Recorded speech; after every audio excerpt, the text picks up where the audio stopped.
வணக்கம், welcome to பல்லாண்டு வாழ்க health and beauty tips channel. வணக்கம் தோழிகளே, இன்னைக்கு நம்ம டயட் ரெசிபியில் சத்து மாவு எப்படி பண்ணுறதுன்னு பார்க்க போகிறோம். மோஸ்ட்லி சத்து மாவு வந்து தானியத்தில் பண்ணுவோம். இது கொஞ்சம் வித்தியாசமாக பயிறு வகைகள் வச்சு நம்ம பண்ண போகிறோம். ரொம்ப டேஸ்ட்டாக இருக்கும். சின்ன குழந்தைங்கள்லேருந்து பெரியவங்க வரைக்கும் எல்லாருக்கும் கொடுக்கலாம். கிட்னி ஃபெயிலியர் ஆனவங்க, கிட்னி ப்ராப்ளம் சொல்லிட்டு டேப்லெட் எடுத்துகிட்டு இருக்கிறவங்க மட்டும் இதை கண்டிப்பாக அவாய்ட் பண்ணணும். இப்போ வாங்க இதை எப்படி பண்ணுறதுன்னு பார்க்கலாம். எல்லா பயிரையுமே ஒரு 100 கிராம் அளவுக்கு நம்ம எடுத்துக்கலாம். ஃபஸ்ட்டு நான் ஒரு 100 கிராம் அளவுக்கு பார்லி அரிசி எடுத்துக்கிறேன். இதை வந்து லோ ஃப்ளேமில் வச்சு, அதாவது குறைவான தீயில் வச்சு நல்லா வறுத்துக்கலாம். குறைஞ்சது ஒரு 4லேருந்து 5 நிமிஷம் வரைக்கும் நம்ம வறுத்துக்கணும். ஒரு 100 கிராம் அளவுக்கு வெள்ளை கொண்டைக்கடலை எடுத்துக்கலாம். இதையும் ஒரு 4லேருந்து 5 நிமிஷத்துக்கு வரைக்கும் நம்ம வறுக்கலாம். எல்லாத்தையுமே இந்த மாதிரி வறுத்தீங்க அப்படின்னா நல்லா வெந்திருக்கும். இதுக்கப்புறமா ஒரு 100 கிராம் அளவுக்கு கருப்பு உளுந்து, இது வந்து பொதுவாக பெண்களுக்கு ரொம்ப நல்லது. கர்ப்பப்பை நல்ல ஸ்ட்ராங்காகும். கண்டிப்பாக இதை சேர்த்துக்கோங்க. அடுத்து ஒரு 100 கிராம் அளவுக்கு பாசிப்பயிறு. குழந்தைங்களுக்கு நோய் எதிர்ப்பு சக்தியை கொடுக்குற ஒரே பொருள் அப்படின்னா கண்டிப்பாக அது பாசிப்பயிறு தான். அதனால் இதையும் நல்லா வறுத்து எடுத்துக்கலாம். அதுக்கப்புறமா சோயா பீன்ஸ், இதையும் ஒரு 4 நிமிஷத்துக்கு வறுத்து எடுத்துக்கலாம். நான்வெஜ்க்கு ஈக்குவலானது இந்த சோயா பீன்ஸ். இதுக்கப்புறமா வேர்க்கடலை, ஹை புரோட்டீன் உள்ளது இந்த வேர்க்கடலை.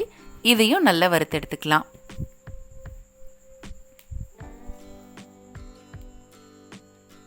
கருப்பு கொண்டைக்கடலை, இது வந்து நம்ம எக்ஸசைஸ் பண்ணுறவங்க, டயட் இருக்கிறவங்க மோஸ்ட்லி இதை எடுக்கக்கூடியது தான் ஹை புரோட்டீன். இதையும் எடுத்துக்கலாம். கொஞ்சமாக பாதாம் பருப்பு, 100 கிராம் அளவுக்கு முந்திரி பருப்பு, இது எல்லாத்தையும் வறுத்துக்கலாம். எல்லாத்தையும் வறுத்ததுக்கு அப்புறமா இந்த மாதிரி ஒரு நல்ல பெரிய பிளேட்டில் எல்லாத்தையும் போட்டு நல்லா ஆற வச்சு எடுத்துருங்க. அதுக்கப்புறமா நம்ம ரைஸ் மில்லில் கொடுத்து ஒரு டைம் மட்டும் நீங்கள் திரித்து எடுத்துக்கோங்க. திருப்பி போட்டிங்கன்னா நம்ம பாதாம் முந்திரி பருப்பெல்லாம் போட்டதுனால, ஒரு மாதிரி வேர்க்கடலையெல்லாம் போட்டதுனால எண்ணெய் விட ஆரம்பிச்சிரும். ஒரு டைம் மட்டும் நீங்கள் அரைக்க சொல்லுங்கள். அதுலேயே நல்ல மையாக அரைஞ்சிரும்.